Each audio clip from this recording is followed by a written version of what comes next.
Anyone wants to start a brand, Zain is your guy. And I name drop this guy and I get free food.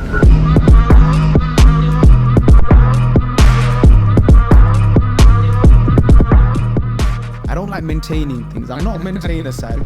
Lockdown came, man, and that's a very emotional story for me. It's a story that really humbled myself. People close to me will tell you, like, I've seen Zain literally have tears in his eyes. I went to university. I did ZainFit.com, turning over 10, 15K a month at that point. Yeah. I started a marketing company. But now, I've had to humble myself. But one thing I learned about that, and during that process, I learned you have to be a leader. If you can't get your fingers dirty, you don't expect the people around you to get it dirty, right?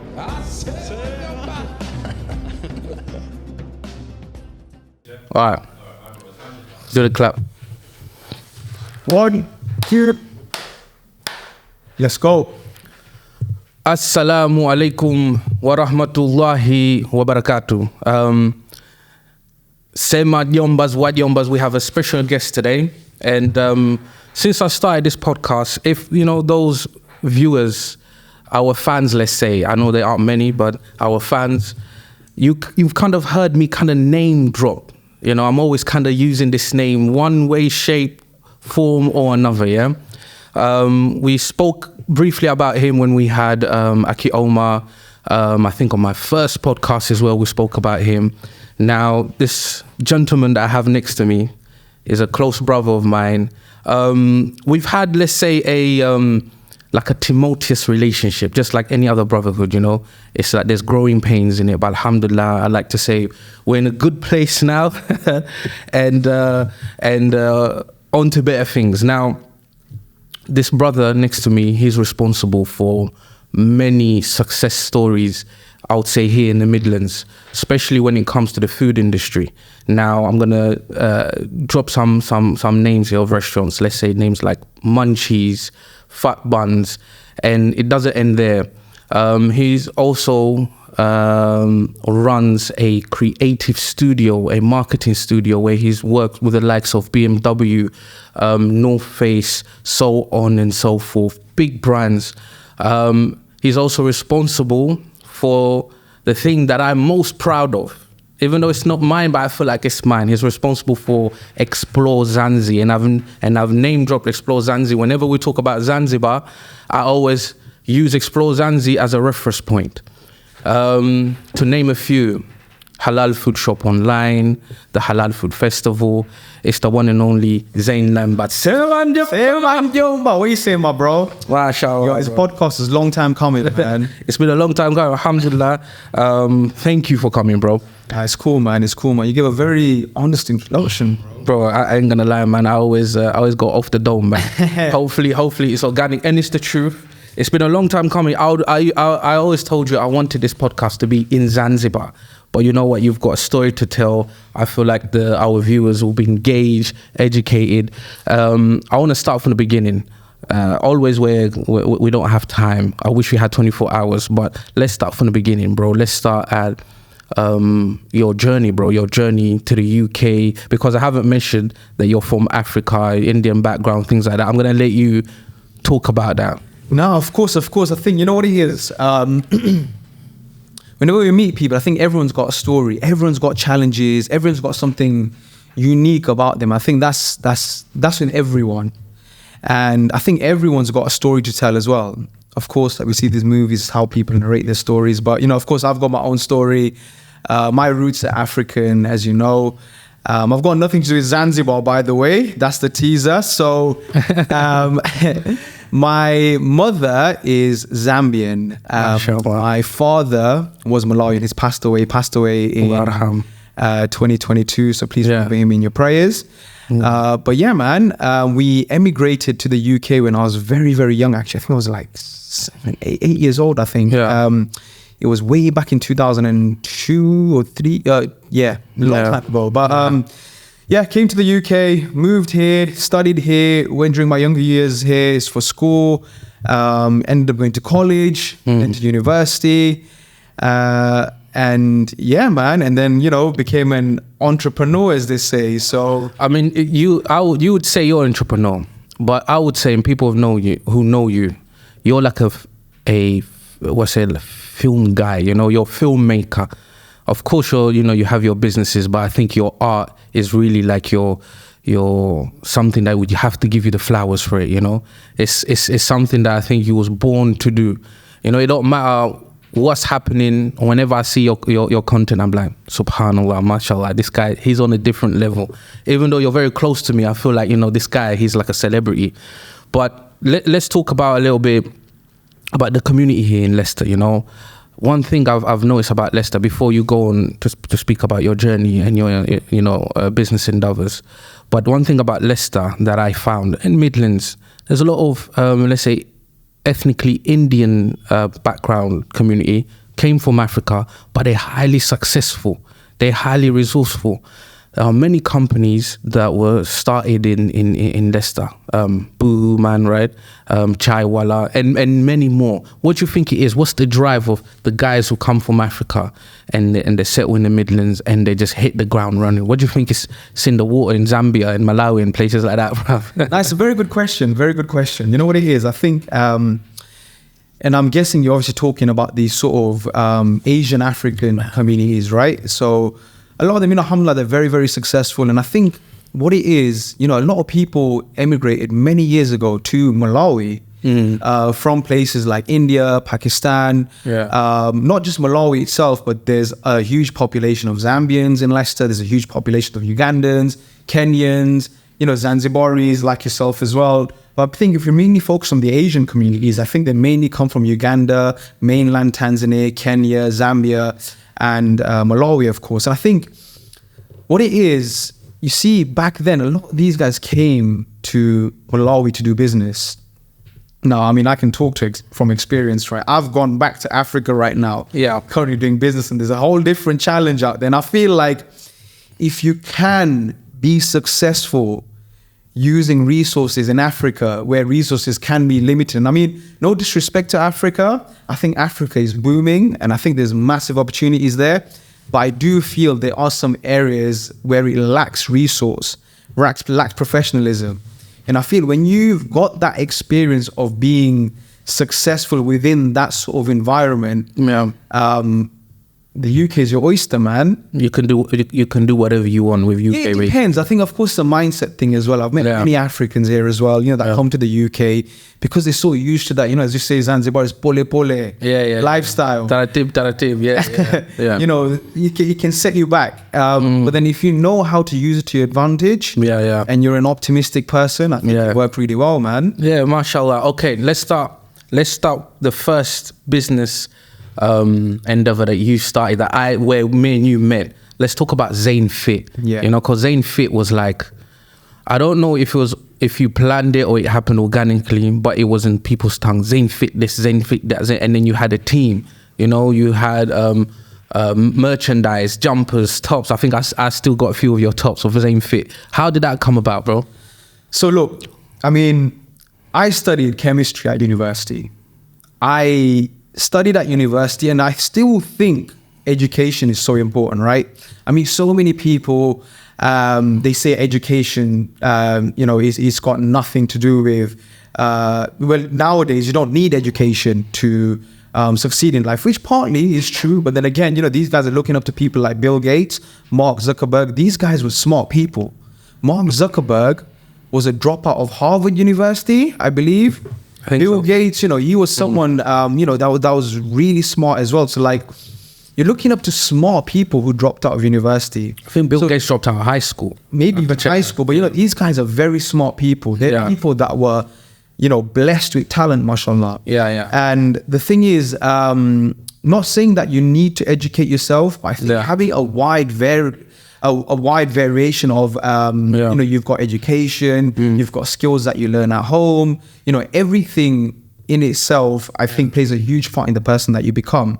So I went to university, studied chemistry, didn't want to be a scientist anymore, bro. Yeah. Science wasn't, it was something I was quite passionate about. I think with chemistry, the one thing I did learn was thinking outside the box. Yeah. And, I got into working full time. I worked in consultancy, worked for a company called IBM. Wow. Yeah. And you know what it was like? This is how I met Abui. Yeah. Your cousin. Mutual friend that we have. I wanted to talk about it. Yeah. Just spoke about it. Yeah.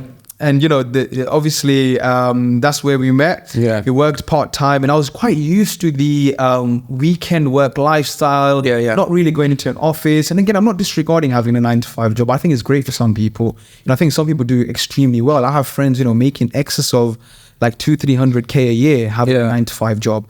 But for me, I just didn't like that sort of system of like, you know, working full-time and, you know, coming home exhausted.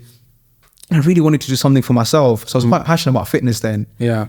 Went online, saw zainfit.com. I thought, a domain, 7 letters. Did you see it or you wrote it? Just saw it. I thought, you know, I think my brand could be called Zainfit. So you actually saw this? Yeah, I mean, I saw That's crazy. that was available. You know, when you search zainlambat.com, zainfitness.com, it came up, zainfit.com's available. I thought, you know what, let me snap this up. Yeah. I can do something with it. So I had it in the background. I thought, let me start something to do with fitness. But I hated PTing people. I can't stand these personal training. Personal training side of things. I mean, this is great, but for me, it just didn't work. I thought, you know what, let me go online. Let me set a website up. Let me coach people online. Yeah. And I think back then it was quite revolutionary. There were not many online coaches. No. And I mean, I looked online, like, alhamdulillah, it was something that grew really, really quick. Especially at that time. Of course. It was booming. Just as you started, it boomed. Exactly. And I mean, I'm going to keep it quite short and simple, but that led me to learn a lot about marketing, a lot about running a business, a lot about discipline in business, because motivation is a whole different story, right? I think discipline is the biggest thing here. And that was the seed that got planted that led me to where I am today, man. So Zainfit, I would think that in all of your businesses, I mean, I can just see the captions now, or the title of this: science led me to millions. You know what I'm saying? You did a science degree, and then you just turned around. But I think the fundamentals are. Don't worry, I need to get the views. In it. But it's like the fundamentals. Like, I'm in construction, and the fundamentals are the same. It's just how you apply them. Exactly. You know, and then we have the character thing. What we're naturally good at. You know, I feel like in all your businesses that you have, Halal Food Shop Online, Halal Food Festival, Explore Zanzibar, we're going to talk about them one by one. You're like the brainchild of when it comes to marketing. You know, like, I think this marketing thing came naturally for you because I don't think everyone has it, you know. So you took Zainfit from a domain to a massive online coaching platform that kind of birthed 2 other individuals, and we've already had one before you here, Aki Omar, shout out to Aki Omar, and Gaff, right? And I've name dropped Gaff, and hopefully he'll come. Now those are the guys that birthed Zainfit, you know. So from Zainfit, what made you like go on to the next thing? And I think it was Halal Food Shop Online. I'm not sure. So Zainfit, you know, we started a personal training side of it. Worked with 2 great brothers, Omar and Gaff, as you've mentioned. Amazing people, really supported me in, and well, we created the whole personal training aspect ourselves as a team, and you know, we really grew, man. And I'm just glad that, you know, it's kind of sort of given them the opportunity to birth their own companies that they're doing right now, and mashallah, you know, they're both doing really well. But so I started zainfit.com. Of course, like when I started that, I felt like my whole journey of, you know, doing Zainfit was to learn about myself. Like, I think even up to now in life, I'm still not quite sure what I enjoy doing. But I think it made me realize that, look, I'm a creative. Right? I'm a creative. I like starting things. I don't like maintaining things. I'm not a maintainer, sadly. But I like creating things. So from Zainfit, I then created a marketing agency. Loved creating so many stories and experiences for multiple brands, as you mentioned. I've worked a lot within the tourism sector, the outdoor sector as well, within the food sector massively. We've scaled so many brands and businesses who are like, you know, franchising to many stores now nationally, some globally as well. I mean, we didn't mention, you actually have a marketing company. Yes. So from Zainfit.com, I started a marketing company. Once I started the marketing company, of course, you know, naturally you learn a lot about like what you enjoy, what you like doing. I then, lockdown came, man, and that's a very emotional story for me. It's a story that really humbled myself. Lockdown came, March 2020. everything got closed. Thinking, what do I do now? I was doing marketing. Companies didn't know what they wanted to do with themselves. Companies were like completely rejigging all their budgets, taking it all away, investing in staff. I thought, brother, what do I do, man? I become a delivery man. I started working for Hermes. I saw that. You see my boy Gaff. He started working for Hermes. I thought, you know what? We're gonna have to take the L, man. And let's try an L, but you know what? Sometimes it's like an L. It's not. Yeah. And obviously, I was thinking to myself, so many emotions ran through my head. Like, I went to university. I went to University of Leicester, top 20 university in the UK, top 10 for chemistry in the UK that time. I did ZaneFit.com. I was making like, you know, turning over 10, 15K a month at that point. Yeah. Started a marketing company. You know, I was, I worked with so many different clients, but now I've had to humble myself. But obviously, the thing was, I now had a team, I had staff, you know, and I think one thing I learned about that, and during that process, I learned you have to be a leader. Yeah. If you can't get your fingers dirty, you don't expect the people around you to get it dirty, right? Yeah. So all the money we were turning over then, things significantly dropped. I invested in my team. And so, you know, is this for the marketing company? This is the marketing company, I invested in my team. And then, you know, obviously, me being me, I'm always looking to start something else. If I'm looking at the next opportunity, did delivery drive for 1 month. Yeah. But you know what? That's what makes you brilliant. Yeah, of course. It's what makes everyone brilliant, though. You know what I mean? Exactly that, man. Did it for a month. And then I then met two lovely brothers, Bilal. Yeah. No, you know what? No, okay, let's slow down. We're going fast. We still got time. Yeah. Now I know where you're going with it, and excuse me, those who are viewing, I know where he's going. So I want to bring it back. I have to slow you down, man, because you know the thing about people who are successful and there's more to come. They kind of cut themselves short a little bit, and you kind of like skip over what I see are major milestones. Now with your company, Creatives View, I never know Studios, Creative Studio. I never know how to pronounce it, right? But Creative Studio, you work with massive brands, bro. Like some of the brands, if some normal starting up marketing company, if they get one of those tenders, they're like, oh no, you know what, mum, I made it in life, you know. So I want to talk about how you landed some of them, and you don't need to go in specifics or anything, but I want you to say, you know, I worked with BMW, I did a shoot with BMW. Arc'teryx, I never know. Arc'teryx, yeah. Arc'teryx, which is a major outdoor clothing brand.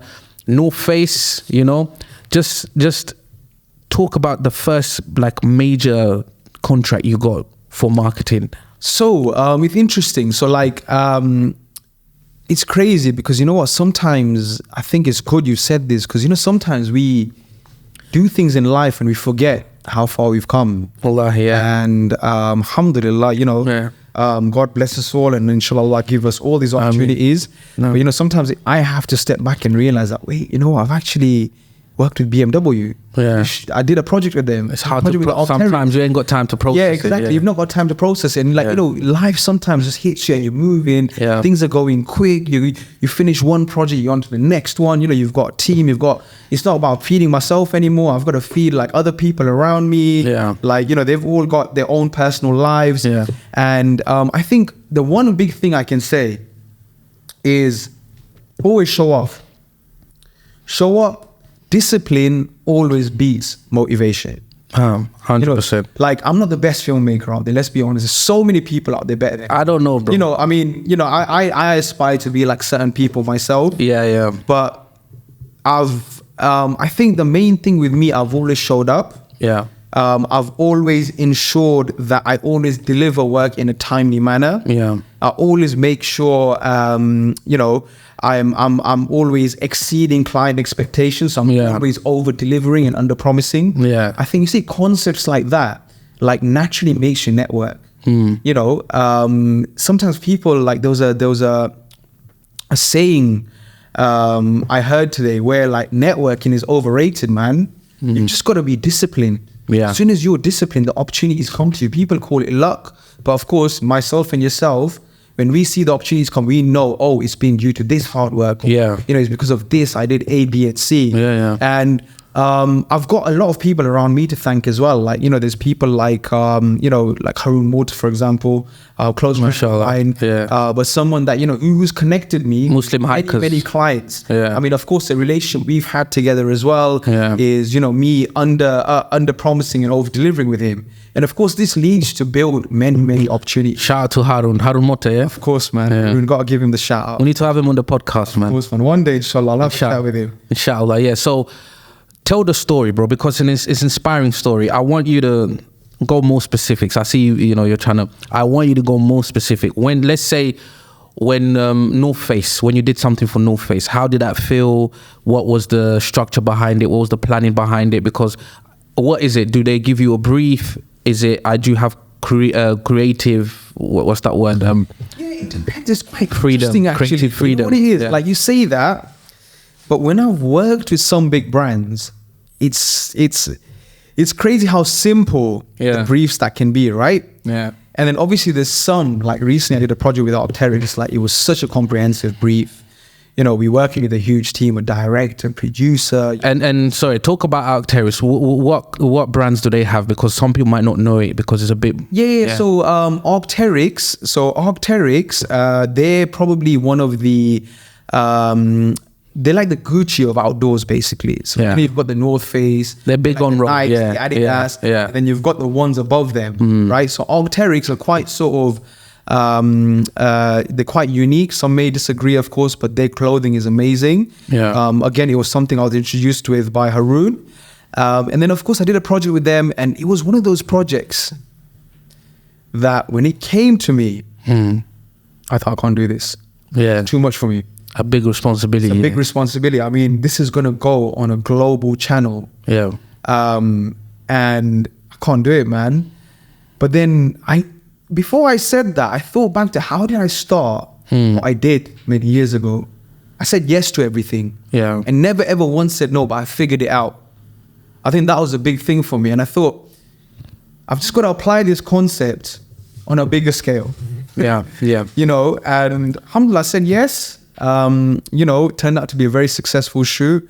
Hopefully by the time this podcast is released, maybe a project that's obviously released as well. I think things like that really sort of teach you about how showing up all these years, how being disciplined, how trying to always exceed the work. Like I used to film with my iPhone, then a GoPro. Then I bought like a simple camera, which I didn't even understand the settings. And of course now, like I'm working with cinema cameras.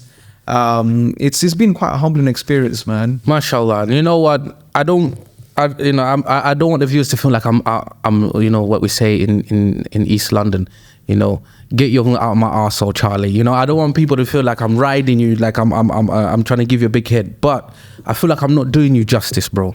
Like Zain, if anyone here, let's say in Leicester, but all over, but let's say anyone wants to start a brand, everyone looks for Zain. He is the, let's say, the mastermind behind any sort of brand that I'm not saying all brands, but let's say you don't know anything about marketing and you have a product or you have a restaurant that you want to open or you're trying to sell something online.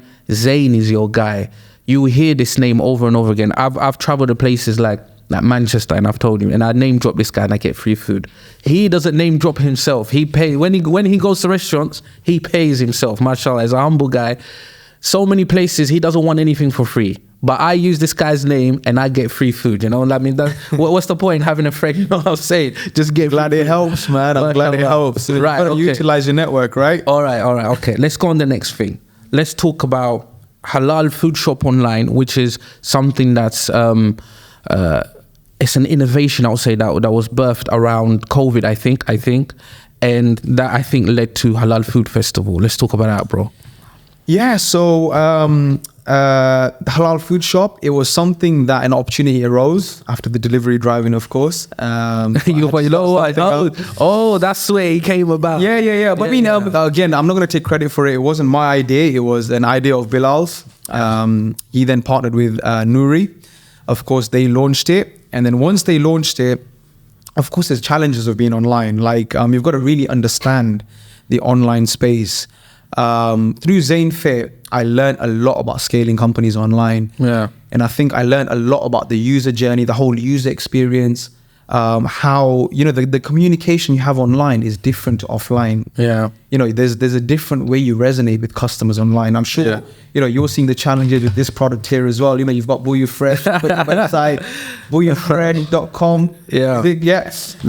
You know, there's challenges to be online. There's this one, isn't it? This is a new packet. There is the new packaging.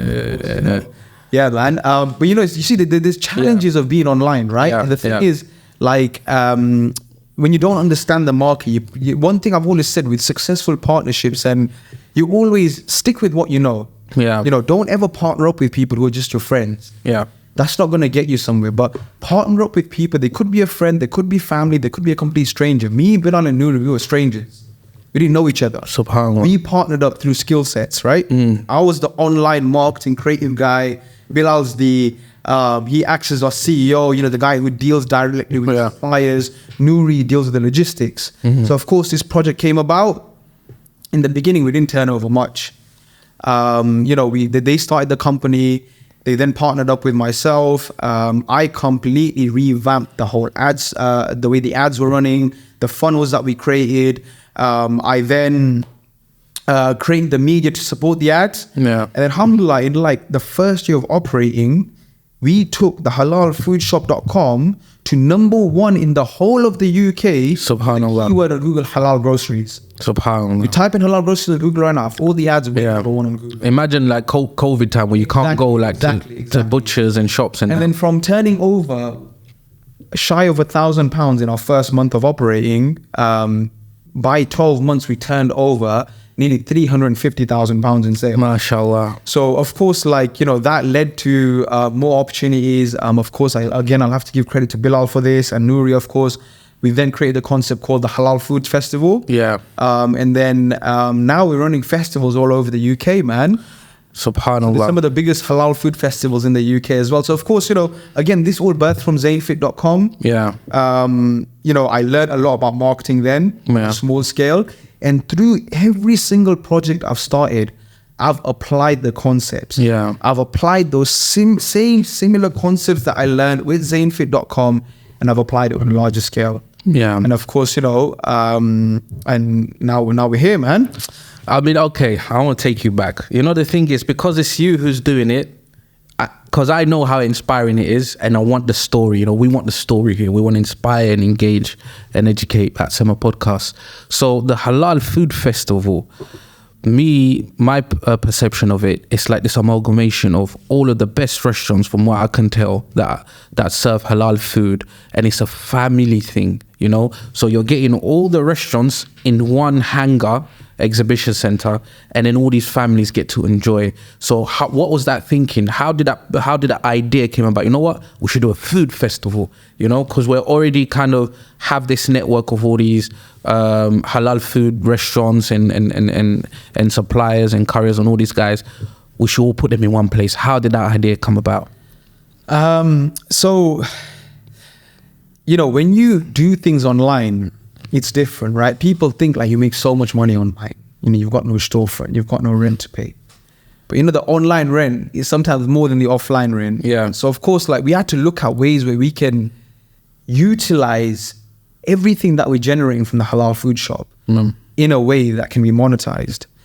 So we're thinking, you know, looking at different sort of ideas, and then Bilal, of course, his idea, let's start a food festival. We've got a huge database of Muslims that are shopping online, buying products on average £100 a person, and we've got all the email addresses.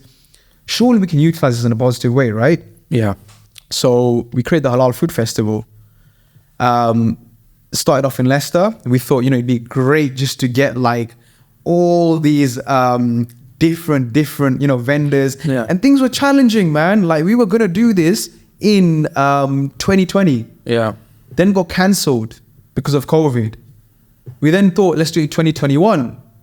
Got cancelled. And you know, there's so many challenges. People are thinking, is actually going to happen? All this festival marketing I've seen online, like, is it actually going to happen? I want my refund.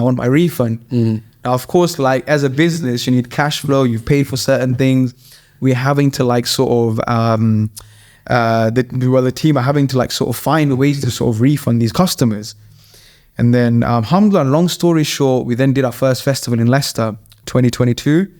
Was that Eid? Was it the Eid festival? No. It wasn't the Eid festival. This actually took place in June, end of June 2022. And we did it at the Morningside Arena. I think it was a little while. It was a little while after the first Eid, before the second Eid. And we went really well. Got some great feedback. We had a lot of challenges. And then we had Manchester in 2022. Attracted 15,000 people there, man. Yeah, no. Leicester, we had 7.5. We had Manchester, 15,000 people in 2022. And, that really sort of taught us that, we're onto something now. Yeah. Got a sick project. We bring in Muslims all together. We've created a project where, like, we bring in all different cultures together. And every year, our plan is just to innovate. Yeah. And just make it the best festival possible, man. And subhanAllah, if I may add, it's really commendable because there aren't many festivals.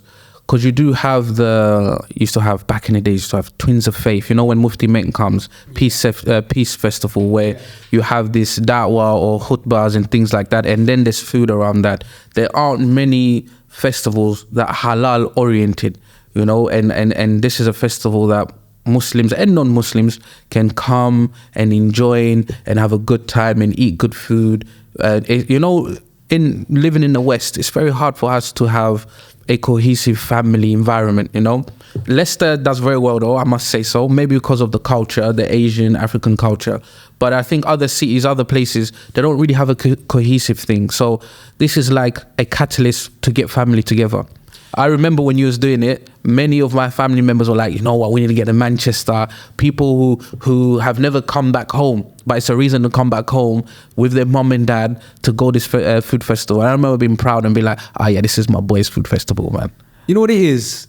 Like, it's sad, but I think sometimes, we're not proud as Muslims for the services and amenities we have around us. I think that's what leads to Muslims to be attracted to the wrong crowds and to be doing things that they might necessarily not be proud of.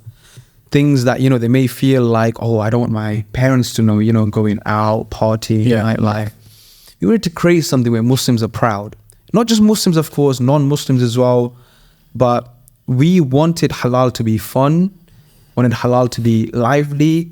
We wanted halal to be something that's colorful. And that's what the journey is with the food festival. Yeah. Still not quite there yet. We're still getting there. There's a lot of work to be done. Yeah. But our journey is simply just to make people feel that they're proud of being a Muslim. Yeah. They're proud of what we can do. Yeah. And I think, again, this is a word for all Muslims. And I think this is a conversation we had. I think as human beings, we're all creative in a way, right? Mm.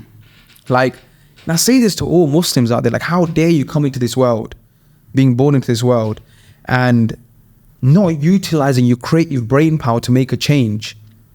I'm not saying stop your 9-to-5 job or, just sit there quietly at home. But as humans, we have this beautiful gift of creativity that we can utilize in so many ways, not just filmmaking, but, in services that we can provide, in things that we can do to inspire other people. We can use this in a way where we can leave legacies. Yeah. And I feel, again, not going to go too much into things politically, but I feel it's led to a lot of problems now. And look at the state of the Ummah right now. As Muslims, we feel weak. Why is that? We're not investing our time and efforts into actually using intelligence to build businesses. We keep thinking, building things through money, more money buys more money.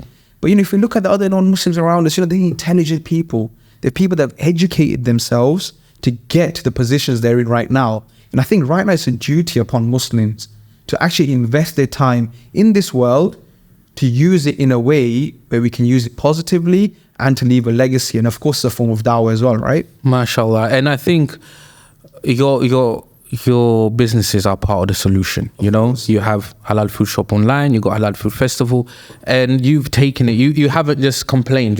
Some people are like, yeah, man, this. You've actually taken it on your shoulders and be like, right, this is a business, but it's compounded. It's form of da'wah. It's bringing me halal income, and I'm getting Muslims together. I saw a problem. This is a solution. Now, and it might seem like I'm rushing this, but we're hard on time. Let's talk about the pièce de résistance. This is what for all the companies you have, this is the one that I'm most proud of, that I low-key feel like it's my company, even though I have nothing to do with it. But whenever I see any sort of milestones towards this company, I feel like I accomplished it, even though I ain't got nothing to do with it, yeah? Let's talk about Explore Zanzi. Now, guys, Zain is the other half of Explore Zanzi. One half is in Zanzibar, and that's my cousin Abui. And I met Zain through my cousin Abui. And it's this... is it synergy? Like the way you guys work together, you know, the way you balance each other. It's like a perfect partnership, and it was bound to happen. I know you guys were doing the workout thing at one point. I don't think you ever joined Zain Fit, but this Explore Zanzi, you are the marketing, I would say, genius around it. And there hasn't been anything, you know, Zanzibar, there's been many tour companies in Zanzibar or service sort of destination companies, right? But none has marketed like you. And I think companies currently are looking at you and kind of copying your strategy. Let's talk about first, how and when did you fall in love in Zanzibar? And then you can talk about the company itself. So look, of course, you know, we met through an amazing brother. Like, I love this guy, man. His name's Abui. He's one of my closest friends. You know, he's someone that, you know, like, I don't know what I can say. He's just a very, you know, when people meet him, he has this charisma about him. Nah, yeah, shit. You know, people fall in love with this guy. Yeah. Like, no homo. Of course. But, you know, but you know, the thing is, he's a beautiful guy. He's a beautiful brother. Now we're Muslim, we love each other. Yeah, exactly, man. Yeah. Exactly, man. You know, his character, his aura. He's just, you know, me and him, like, we clicked the first time we met. We met a long time ago, way back in, I think it was 2010. And then we met in the gym for the first time. And then he told me, like, I'm from Zanzibar. I'm like, where's Zanzibar? Usually what I say. I'm like, there used to be a club in Zanzibar. I once went there when I was in college. I'm not about that life anymore, but you know. In Leicester. Yeah. There was a club called, I said, no, it's an actual place. I'm like, let me see it. And then he showed me some pictures. I'm like, oh, it looks really cool. You know, back then we weren't really influenced by travel. I was still young, still trying to figure out, like, you know, where I'm going in life. Long story short, Abui went, moved back to Zanzibar. Very sad story. Way back, I think it was in 2012. Yes, 2012. He went and followed his dreams of, inshallah, becoming a pilot one day. I went in 2013 for the first time in Zanzibar. I think it was 2014, one of them. But that was the first time. The video was all that you did. Yeah, that was the first time I went to Zanzibar. And I remember, like, when he moved out, that you should see these little, like, you know, Instagram stories and posts where he'd show a little bit of, like, some blue water and beach. I'm like, what is this place? This looks like Maldives. Yeah. Then I'm like, Zanzibar. I'm like, bro, like, video call me, show me this stuff. Yeah. Anyways, long story short, I thought I need to witness this myself. Bro, I went for the first time in 2013. And, bro, I fell in love with this place, bro. Honestly, the people, they're amazing. The beaches, they're beautiful. The water is incredible. Just the vibe and the nature. And I think, like, I just thought, how have I come here? It feels like I'm in the Maldives.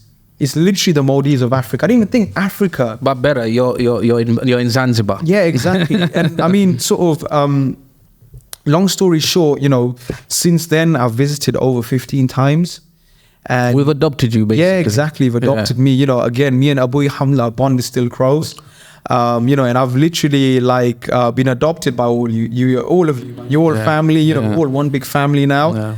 And in 2022, you know, Abui was going through some, you know, personal challenges, really sort of trying to understand, like, where he wants to be in life and what he wants to do. Of course, for me, he's a very close brother to me, man. He's someone, like, when I see him painting, bro, it brings pain to me. Going through some serious challenges, and, you know, people close to me will tell you, like, I've seen Zain literally have tears in his eyes for this guy, man, seeing, like, the challenges he's going through. And I said to him, like, bro, listen, we're going to start a travel company. And I think there's a big opportunity there. Every time I go on TikTok, Zanzibar's popping off. I feel there's so much opportunity there right now. Let's start a travel company. We're going to run retreats there, but we're going to keep it different. We're not just going to take people on a holiday there, let them have a good time. We're going to make all our trips purposeful We're going to make them ethical. We're going to make them sustainable, and we're going to make them soul enriching. And that's our USP. We create soul enriching trips to Zanzibar. Yeah. I thought someone like him, who creates that soulful experience when you meet him, is the best man for it there. Yeah. Collaborating my marketing ideas, his charisma. We then launched ExploreZanzi.com. It launched on New Year's Day, January 2023. Alhamdulillah, in the first year, we serviced over 500 customers. January just last month became a record month. Boom. And you know, we've now become one of the leading tour companies in Zanzibar, man. MashaAllah. My brother. Bro, so what I'm saying, all my life, you know, when I used to work in an office, yeah, my colleagues used to have a side bet on me without me knowing. How long is it going to take throughout the day until this guy mentions Zanzibar? I didn't know about it. So they used to bet like £5. So I would always mention Zanzibar, especially when I get stressed. And I used to work in construction, but I'm in an office. And I'm like, man, I should be in Zanzibar. I've always been a flag bearer of Zanzibar. And I said so many times on the show, when I was first sent back, I didn't know anything about Zanzibar. I came back, I've been like the flag bearer, you know? I've got a horn, Zanzibar this. But now, alhamdulillah, I have a reference point, which is Explore Zanzi. If I want to tell anyone about Zanzibar, Explore Zanzi. Today, I shipped a few things today, and I was at the shop, and they asked me, what is this stuff? And I was like, this stuff is from Zanzibar. Yeah. And I was like, you know what? Go to ExploreZanzi.com. Go to the Instagram, because even if I didn't know you, it's just the content is there. It's the best content on Zanzibar. Yeah. Everything about it. You want to learn anything about Zanzibar, go to Explore Zanzi. If you want to see everything that Zanzibar has to offer, go to Explore Zanzi. And I'm so proud of you, bro. Nah, thank you, man. Honestly, man. You know what it is? It's one of those things where we've invested so much into retaining the true message about Zanzibar. I'll be honest with you, like, just how incredible Zanzibar is. Just naturally just grow, right? Of course, we've had incredible support from individuals like yourself, family, our team behind the scenes, helping us, and it's just been so humbling, man. And like, you know, I'm just glad that now I have a reason to go to Zanzibar. MashaAllah. You know, they say, you know, when you love something in life, you have to monetize it, right? That's it. And speaking about Zanzibar, I want you I know you know what it is, but I want you to open it and taste it and tell me what you think. I just want this on camera, bro. So guys, you know, let me talk to you about this, right, Buyu, yeah? This is something that's quite special to us, actually. If you've traveled with us, with ExploreZanzi.com, it's something we give to all our guests as in our goodie bags. And it's a very unique sweet to Zanzibar. Now, of course, no one does it in the UK. I think there's a couple people, but no one does it great. Not really. I don't think anyone does it like this in the UK. This is something that's packaged well. I'm not just plugging this product, I'm just being honest, because, you know, let's face it, the reason I created ExploreZanzi.com is because no one really markets Zanzibar the way it should be done, because there's so much opportunity there to show the world how incredible this place is. So this, my friends, is called Buyu. It's made from the baobab tree. It's then cooked and roasted to give it this red color that you see right here. Now, when you take this, put it in your mouth, that's it. And this is that feeling. Sad. Yeah, it takes you back to the island, didn't it? Oh. And she can feel this new batch, you know. Yeah. That's yours, bro. All of this is yours, in fact. No, that's good. Anyway, you chew on it. This is incredible, by the way. Yeah. New batch is really nice. Once you've eaten it, you go, bro. Take out. It's a little seed. And then you just carry on, man. Yeah. By the way, I don't know if this on camera, bro. Bro, I have about 10 of these in my mouth. Like, you go ahead, bro. Let me wrap it up, Snash. Yeah. When you put a lot of it. So while you're enjoying that, I'm gonna edge you up to our last segment. Let's say now. I wish we had more time, right? Because Zain is a brother of mine. It's a friend of mine. You know, we hang out, and he's got a lot of inspiring stories. And on Sema Podcast, we always have these crazy stories on here. And hopefully by the end of each episode, you would have learned something, been inspired, and kind of got you off your feet. Now, this story is more one of those stories that is going to blow your mind. Now, this story involves one of the most iconic individuals that we have in the world right now. I think there's been studies, statistics that have said this individual is more famous than Michael Jackson, than Michael Jordan, than Mike Tyson, than Muhammad Ali, than Ronaldo, right? And I think this study came out a couple of years ago. I'm going to let Zayn tell this story. I'll allow him to say it, but as it unfolds, you'll know what I'm talking about, right? So Zayn, take it away, my guy. Right, let me just put something on first, quick. Jeez! Something on. Oh, the iconic. I mean, just before he starts, it's what he's about to say is more iconic than the individual himself. Go ahead. Right, so I love how you put me on the spot, man. So take your time. You know what? It's something I've never, ever mentioned publicly, but you know, it's something I'm going to mention now. Of course, like, you know, the memories are related to my father as well, who's sadly passed away. I feel, you know, now that he's gone, like, I really want to talk about the beautiful things my father did, you know, and the beautiful things he's experienced. So way back in 1998, I was young, bro. Yeah. I think I was 7 years old. Yeah. I went to a concert with my father, my mother. There was Akshay Kumar there. There was those who don't know Akshay Kumar, he's a Bollywood actor. Yeah. There was Kajol there. There was Shah Rukh Khan there. Yeah. Yeah. So now it was weird because, like, Akshay Kumar is known as the Tom Cruise of Bollywood. Yeah. You know, he tried to be a stuntman. Yeah. He came on stage. I remember we were in the front, we were VIP, and then he came on a motorbike on the stage. And you know what? If Shah Rukh Khan sees this video, I'm sure he'll remember. 1998. Sorry to interrupt. By the way, Shah Rukh Khan is the person that we're talking about. Yeah. Go ahead. So if Shah Rukh Khan sees this, by the way, do you remember? In South Africa, in 1998, Akshay Kumar came on stage on a motorbike. He then fell off the stage, broke his leg, and then you didn't know how to fill up the segment. So you came on stage and you decided to call a couple of people up on stage. You called my father up on stage. You then started dancing with my father and you gave him this jacket. You just finished filming Dil Se, the film, and you wore this exact same jacket on that train scene. The Chaya train scene where he sings Chaya, Chaya, Chaya, Chaya. Yeah. He wears this exact same jacket and he gave it to my father, man. So I'm the owner of this jacket. Yeah. So, well, not me, my whole family. And yeah, man, it's been a very lovely gift, man. Like, it's been something that's quite humbling. It's a really nice gift to have as well. You know, something especially from Shah Rukh Khan. He wore it in one of his most iconic films as well. Yeah. Yeah, man. So it was quite a special experience, man. So Shah Rukh Khan, if you want the jacket, you know where to find it. Now, this happened in Africa, right? Yeah, it happened in South Africa. So it was a concert in South Africa. Awesome Foursome, it was called, way back in 1998. Awesome Foursome, yeah. Yeah. So if anyone wondered what happened to that Chaya jacket, I remember hearing the stories and I'm getting goosebumps. So, and the way you got it, it's not like he just handed it to you. There was something that happened. Exactly. Akshay Kumar was a big star himself as well. Yeah. They did a show in Africa, and I don't think Bollywood. I don't think they do many shows in Africa. So this was iconic as well. Exactly.